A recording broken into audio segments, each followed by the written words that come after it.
We just spent the last 4 videos breaking down the physiology behind why exactly gluten is so detrimental for all chronic pain conditions. But there's 2 things we haven't covered yet. What exactly is gluten, and why do tests come back normal despite there being a clear sensitivity? Gluten is a protein. It's found mainly in wheat, barley, and rye. And now you might be stopping and questioning because aren't proteins good? Well, not all of them. Classic example that everyone by now is familiar with is the spike protein found on the COVID virus. So with gluten, we have smaller protein subunits, glutenin and gliadin. This makes an individual gluten molecule. When a bunch of these bind together, it creates this matrix. And this is what gives wheat its structure and its stability. Back in the day, wheat only had this much gluten in it.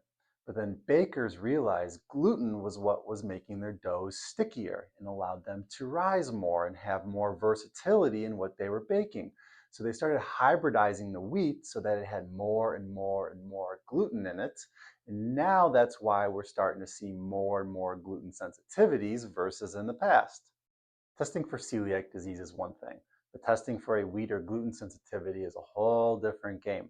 And that's because a lot of tests are only looking for wheat. Well, if gluten looks like this, but the entire wheat molecule looks like that, those are 2 different things to your immune system, and that might not show up on a test.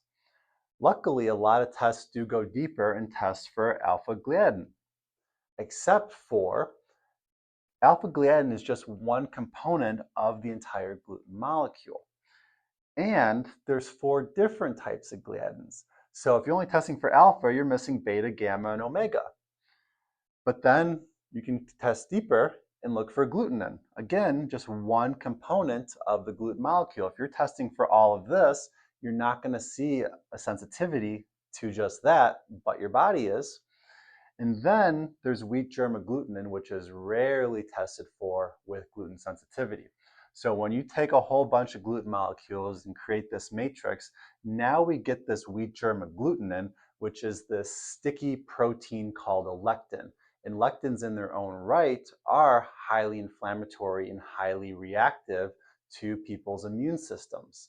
So if we're only testing for these 2 things, your test might come back negative even though there's a clear gluten sensitivity because we're not testing for all these other things.